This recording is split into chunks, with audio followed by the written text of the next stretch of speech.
I'm originally from Amman, and I suppose the part that would interest you is 4 years ago or 4.5 years ago, I used to work in the UK, selling PCs at PC World, waking up every morning, putting on a uniform.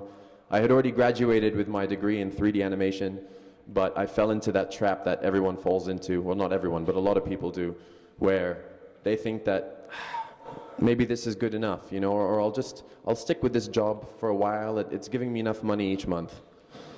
And today, I've just designed and built Bali's first indoor parkour park. My main job is to use all my hobbies and interests to inspire other people and let them know that whatever you want, you can do it, because everything I've ever gotten good at, I've had to work for it. It's never just come overnight.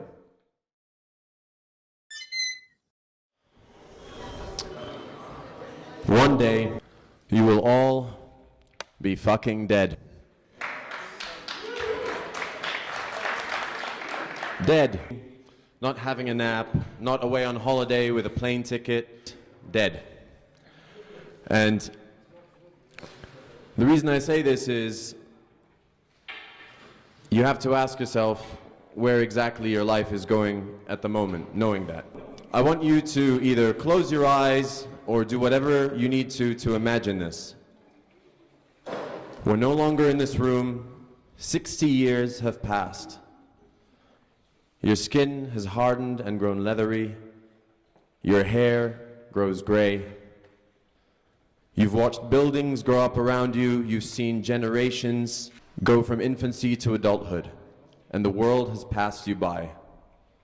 And you are lying there on your deathbed in a green and white hospital room, looking at the melancholy smiles of your friends and family as they look upon you take your last breaths. A little girl then reaches her hand towards you and says, "Gramps, what do you wish you did more of in your life? What do you wish you would have done differently?"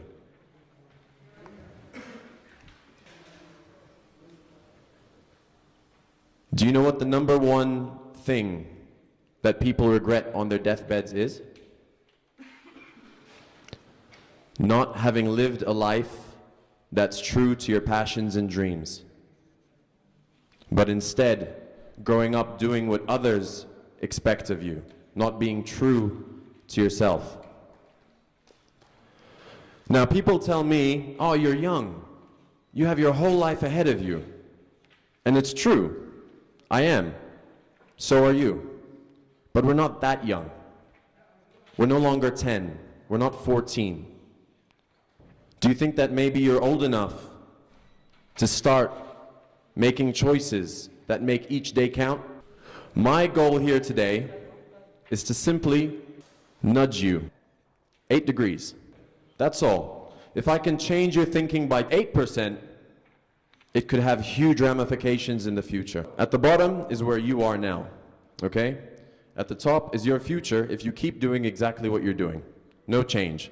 Do what you've always done, and you'll get what you've always got. It makes sense. You can't get something different unless you start thinking and behaving differently. With 2%, that could mean a changed future, a changed job. With 8%, it could well mean a different you altogether. I was recently speaking to a captain and explaining this to him. And he said, "You know what? That's basic navigation. If we go straight up, we go to Sri Lanka, right? Over there, if we go from Northern Australia, straight up, we go to South Korea." Now, if you were to change your bearing by only 8 degrees, suddenly you go from Sri Lanka ending up in Pakistan. Not even a different city or a different town, a whole other country. Starting in Northern Australia, it's the difference between going from South Korea to Japan. 8 degrees. Don't believe it's about huge change. It's about small change that keeps you moving on a slightly different path. And in a year's time, 2 years' time, 3 years' time, your life won't even resemble what it does today. And you look back on that time when you made that little shift. Does anybody here know the game Monopoly? Yeah, great game, right? I fucking hated it. Because what bugged me about it the most was, as a kid, I mean, it takes like 5 hours. It's a lifetime, Monopoly. And you know, after you've done cheating your friends and you've got buildings and land and property and all this money, it all has to go back in the box so others can play the game. I couldn't take any of that money with me. So what you need to know is right now you're all playing Monopoly. And it's your life. And you need to know that at the end of it all the pieces need to go back in the box. Your Ferraris and Hummers, they all get left behind. In today's world where you're constantly bombarded with advertisement about getting the latest phone or the latest car in order to make you happy, how come you see people who are so rich, billionaires, but they're unhappy? I'm going to tell you why. Because your mind's wiring is 10,000 years old. That is the operating system you all are running on, make no mistake. That means under your suits and skirts, you are all cavemen and women hunting and gathering. You just happen to be wearing Bluetooth devices and driving fancy cars. But the things that your brain responds to are the same as your cavemen and women ancestors. What do you think is the biggest killer in the United States of America? Snakes or car accidents? Snakes, anybody? Really? A couple of people, snakes, okay. Car accidents? Right. Snakes kill 20 people on average a year in the United States of America. 20 people. I mean, don't get me wrong, every life is important, but that's 20 in a year. Car accidents, on the other hand, kill 40,000 every year. Okay? Now, in India, actually, snakes kill a lot more. But since there's less cars there, we're going to go with America. Why is this important? Because if you look at the top 10 fears of people in the world, no one has a fear of cars. Yet many people have a fear of snakes and spiders, because your wiring is 10,000 years old. So, your ancestors and their ancestors witnessed people in their tribes, their families, their friends get bitten and killed by snake bites over and over again. And this was imprinted into your genetic makeup. And that's why today, no one has a fear of cars, but many people have a fear of snakes. Even though your personal experience with a snake might have only been watching one in a movie. I'll ask you this. If your body and your mind and your genetic makeup responds to fears from 10,000 years ago, what makes you think that trinkets and gadgets and possessions developed over the last 100 years can truly make you happy?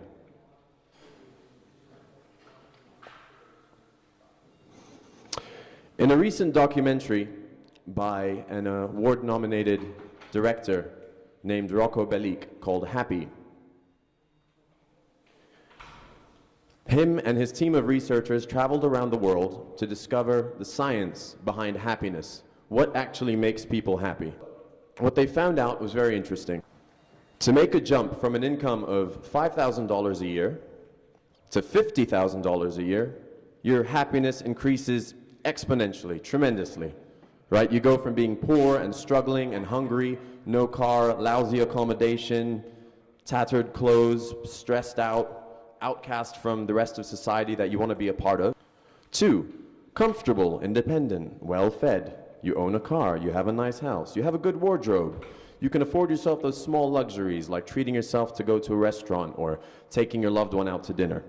Social acceptance, huge difference. If you go from $50,000 a year to $5 million a year, and you have private jets and butlers and 3 swimming pools and so on, the difference in your happiness is marginal. You could buy a Ferrari, you'll be happy for a few hours, and then you'll be back to where you were. Because underneath it all, we are still 10,000 years old. You are not trained or designed to respond to these new things. So, have a look at external motivators. Things like, and I bet you, many of you will see this and think, yeah, there's some things on that list that I think would make me really happy. I'd love to have my own personal chef and private jet. True. But unless you have the internal motivators, none of that stuff will matter.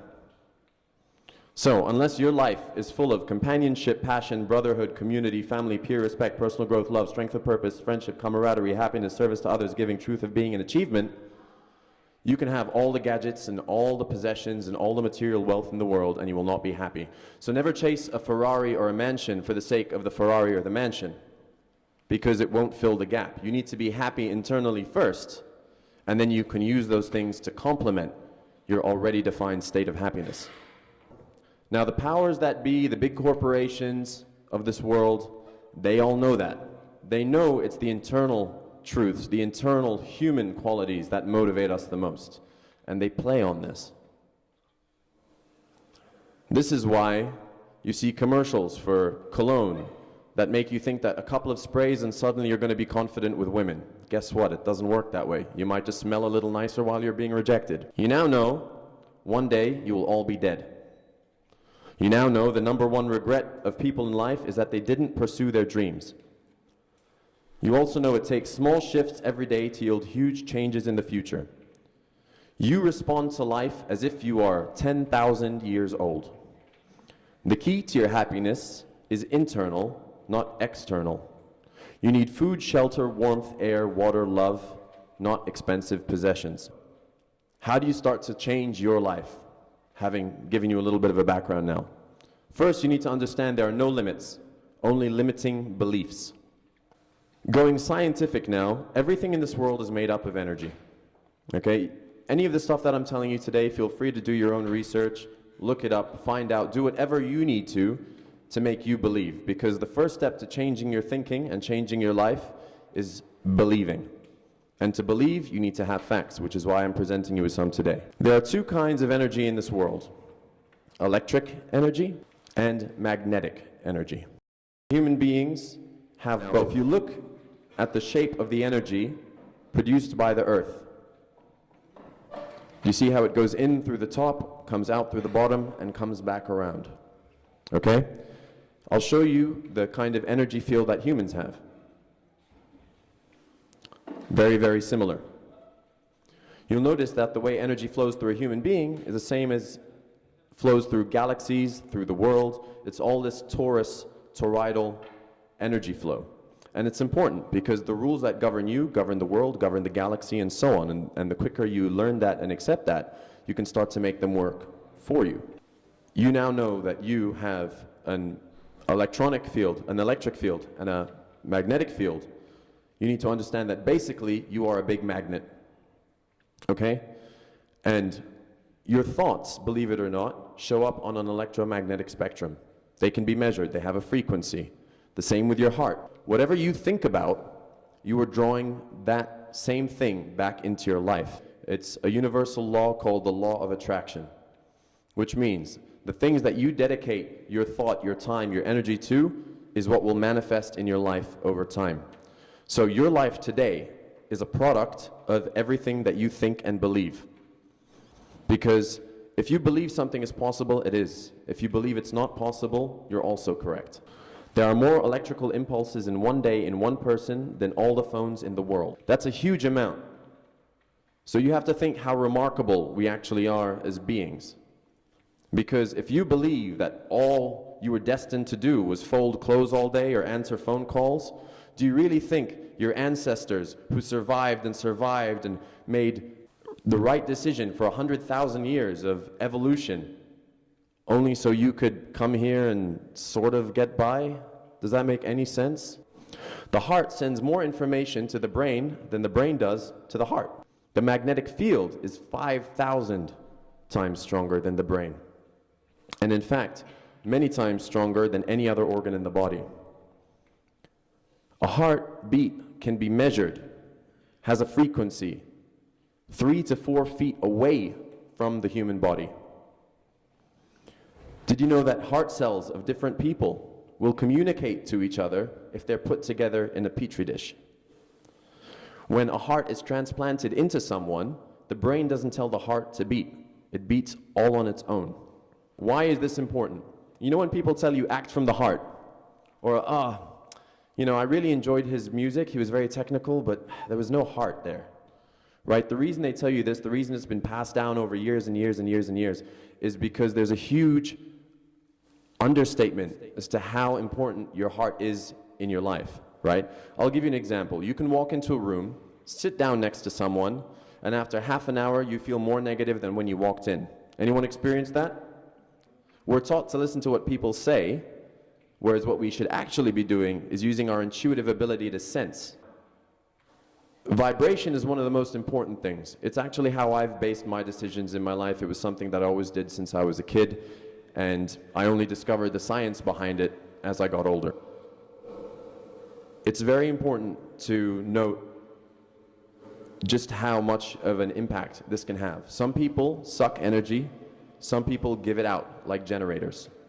You need to surround yourself with the people who make your mood higher, who elevate you, not those who bring you down. We are always communicating with one another, our energies are flowing together, and that's how we experience friendships and everything in this world. It's all down to the way we connect. In short, you need to have good vibes. Now, to get more of what you want, you need to put the things in your vibrational field that you want to attract more of. And you need to hold those images in your mind, because when you meet people, what you're saying unconsciously is what will actually make people like you or not like you. It doesn't matter what you say. 90% of communication is nonverbal anyway. I'm not talented enough, right? It's one I've heard many, many times. Guess what? No one is. Some people are born more talented than others. They might have a particular affinity or flair for one particular type of thing. Some people are better solving problems. Some people are better at playing an instrument. Sure. But anybody who practices can easily outweigh anybody who has a natural gift for something. Okay? If you believe you're one of the people who aren't talented, all you're doing is looking for an excuse to lead a mediocre life. Truthfully, you have to be honest with yourself. Anything that I've ever gotten good at has always been because I put the time and the hours in. To practice something doesn't mean to rehearse it over and over again. All of you drive. You can drive for 5 hours a day. It doesn't mean you're going to become Formula One race car drivers. Why? Because you're not practicing driving, you're just driving. You're rehearsing the level that you're already at. If you were to say, spend an hour working on your clutch control, or I'm going to practice taking corners at 40, that is practice.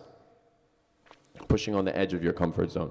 Next one, too many people want the same thing, right? Another frequent limiting belief. Not true.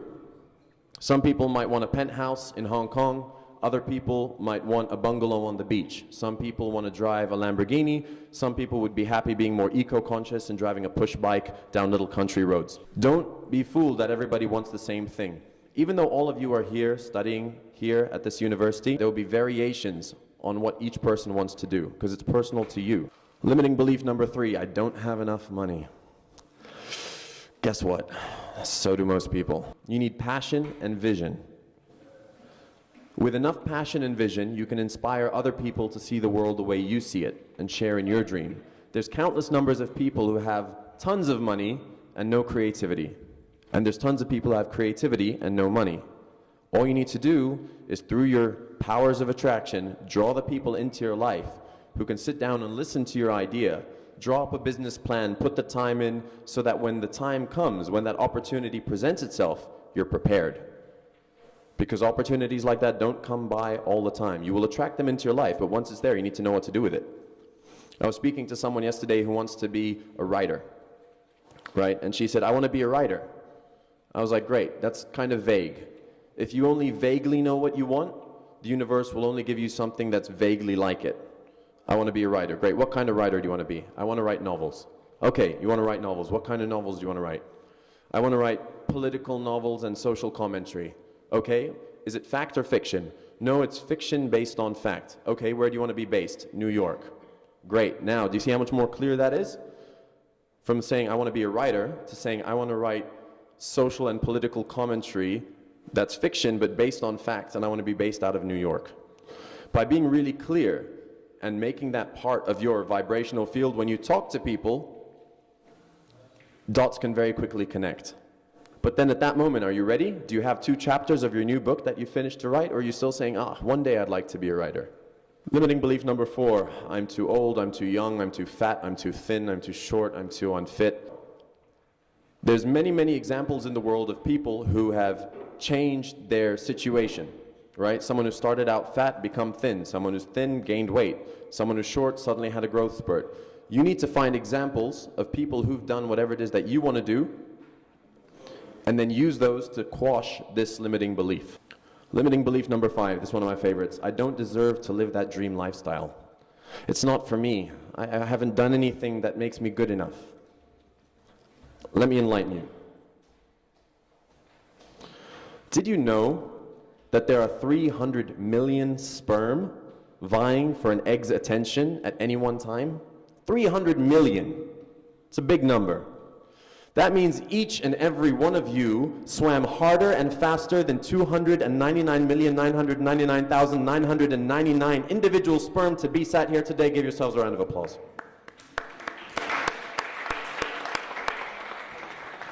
So don't tell me you don't deserve to be here. All of that successful decision making of your ancestors for 100,000 years wasn't so you could then go and go beep, beep, beep, beep. Would you like a bag, paper, or plastic? You're better than that. How do you actually do it? I've given you a lot of theory. What I was doing was just altering your mindset and having you believe a slightly different paradigm so that you could apply the principles that I'm about to teach you.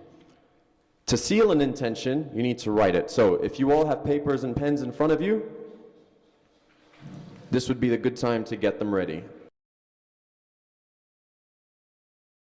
So step number 1, write a list of everything you are grateful for today. It can be as egotistical as you like. This is not for anybody to judge you. This is only for you. So it can be like, oh my God, my hair looks so pretty. Or it can be like, I'm really good looking and everyone fancies me and wants me. Anything that makes you grateful about who you are today. I'm young, I'm not poor, I can afford to be at this university, attending an awesome talk. Make the list personal to you. Just begin. You'll find that once you start being grateful for things, other things will start to come into play. If what I told you is true, and the universe responds by giving you more of what you put your energy to, then the way to get more things to be grateful for is by being grateful already for what you have. Because the universe goes, oh, you're feeling grateful. Here's more things to be grateful for. Step 2 would be to write a list of everything you don't want in areas of career or relationships or money. So for example, if it was a relationship, and let's say it's a woman who's writing, you don't know what you want in a man. Fine. I'm sure you know what you don't want. I don't want someone who's stingy with their money. I don't want someone who doesn't value family. Great. From this list of things that you don't want, it's very easy to then get a list of what you do want, because you just write the opposite. If, for example, you don't want someone who's stingy with their money, what you want is a man who's generous and giving.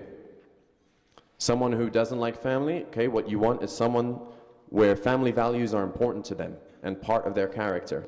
Make that list as clear as possible. Step 3 would be to derive the things that you do want from the previous list.